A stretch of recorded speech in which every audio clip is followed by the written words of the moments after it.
Enquanto as escolas ficam ensinando as pessoas sobre mitos, Saci Pererê, mula sem cabeça, folclore, que é uma perda de tempo isso, né?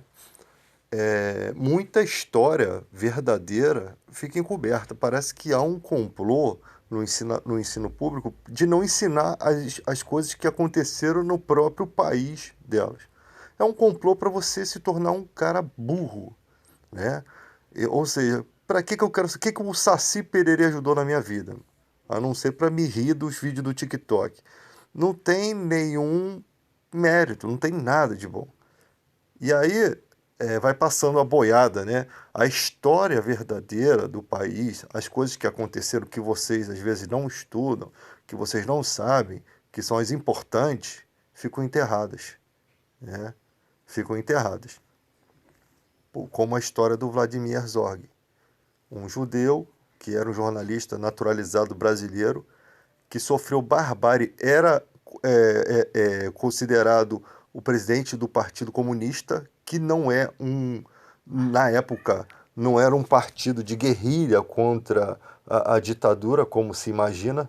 Simplesmente, na época da ditadura, os caras que se opõem à ditadura, como um cara formado em filosofia, como Vladimir Herzog, todas as mentes brilhantes, inteligentes, pessoas influenciadoras, elas são eliminadas, elas são sufocadas, elas são ameaçadas. Isso ocorre em qualquer guerra, né?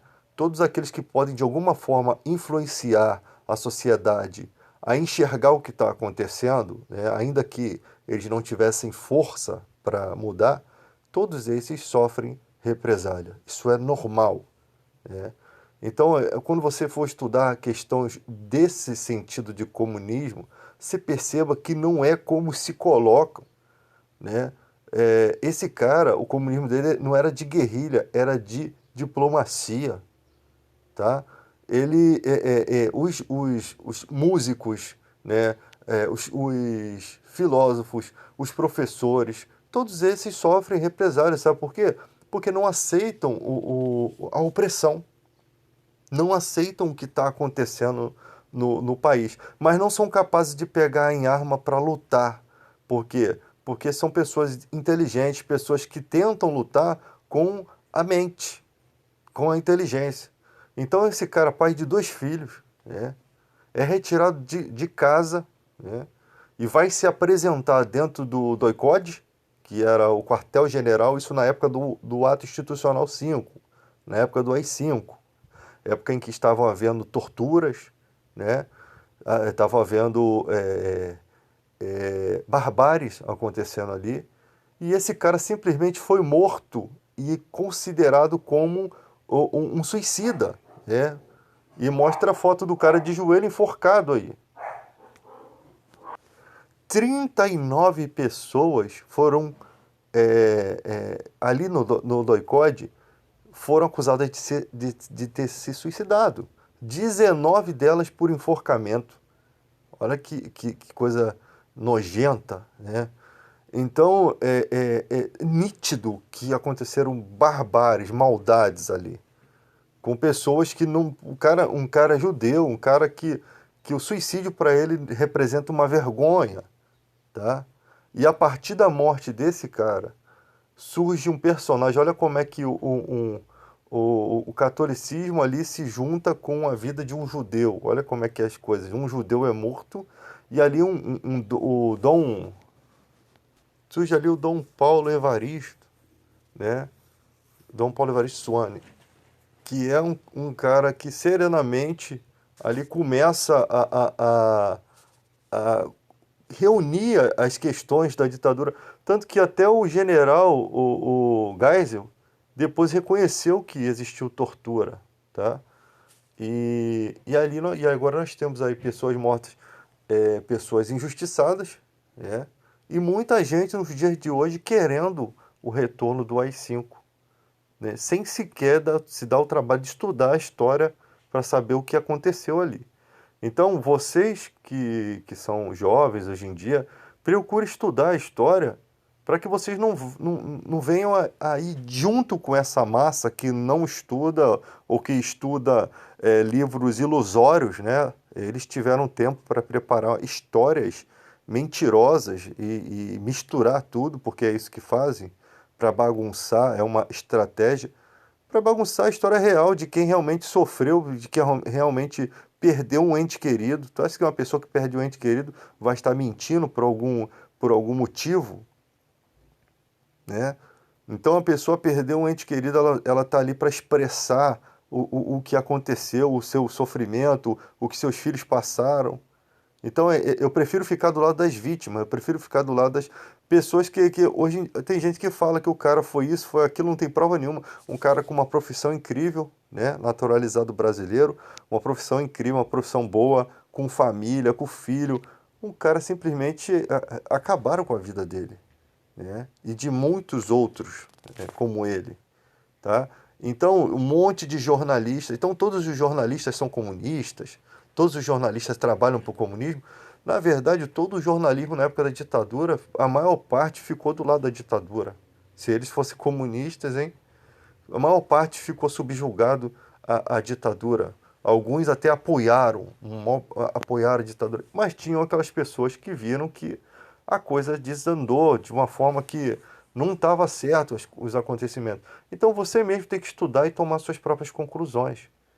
Você mesmo tem que pegar as ferramentas, estudar e tomar suas próprias conclusões.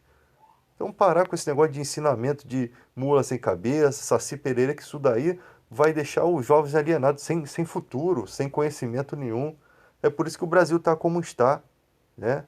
Nós temos no Brasil uma ranca de, por exemplo, de igrejas que surgem, né? Eu sou evangélico, mas eu não vou ficar passando pano sujo, né?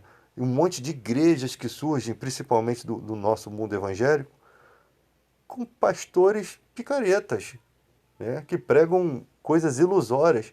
E eles sobrevivem sem serem condenados por charlatanismo. Por quê? Porque há uma união deles com os políticos corruptos, há uma união, isso é nítido, né? Uma união deles com os políticos corruptos, e o intuito deles é desmerecer outras igrejas, como a Igreja Católica, né? Trazer aquele povo manipulado para votar nos políticos deles, que eles botam lá para eles terem força, porque hoje em dia você precisa de força política para mover certas coisas, né? E eles precisam ter muitos deles dentro. Então, a igreja ela não tem mais aquela neutralidade. Eles entraram para a política. Eu acho que não deveriam. Acho que não deveriam. A não ser que entrassem para a política para trazer benefícios reais para o povo, não para buscar os interesses da igreja. Deus tem poder para mover isso, Deus tem poder para agir nessas coisas. Ou esse povo não tem fé? Se Deus te levanta para uma obra, ele vai fazer as condições funcionarem. Você não precisa forçar nada. Vai ser tudo dentro do poder de Deus. Vai ser tudo feito na hora exata de Deus. E você vê pastores que praticamente parece estar passando fome, pedindo, pedindo, pedindo. Que fé é essa? Que eles querem colocar essa fé para você, mas que eles não têm. Chega a ser ridículo, tá? Então, gente, o evangelho não pode ser pregado a qualquer preço, a qualquer custo. Deus não precisa de forcinha de vocês, não. Deus não precisa de ajudinha de vocês, não.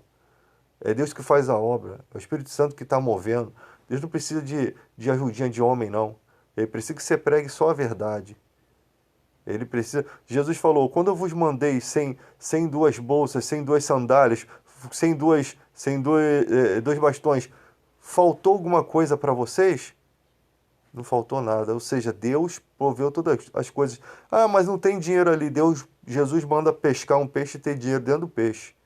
Isso eu falo de como os milagres de Deus acontecem para que as coisas possam ir à frente.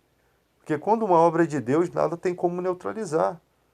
Nada tem como parar, né? Não foram lá os reis magos lá levar as coisas necessárias para que Jesus fosse mantido no deserto? Deus é o Deus de providência, então não precisa do ser humano, não. Tá? Então, esse povo é muito, vive uma canalice muito grande. Então, gente, É isso que acontece no nosso país.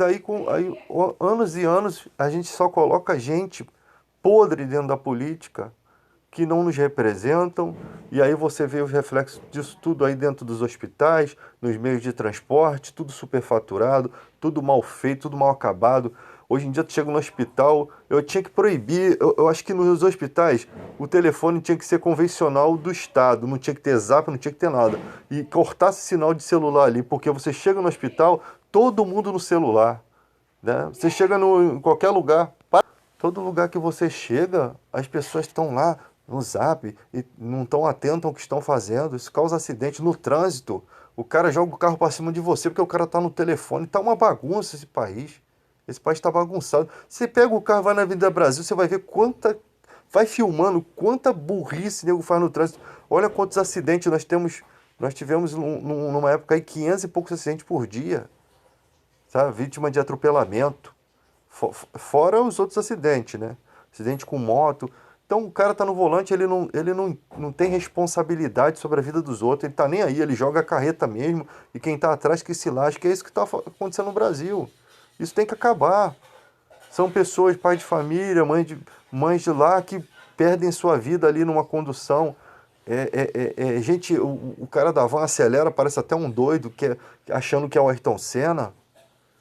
Então é ridículo o país que a gente está vivendo. É muito bagunçado, tá muito bagunçado.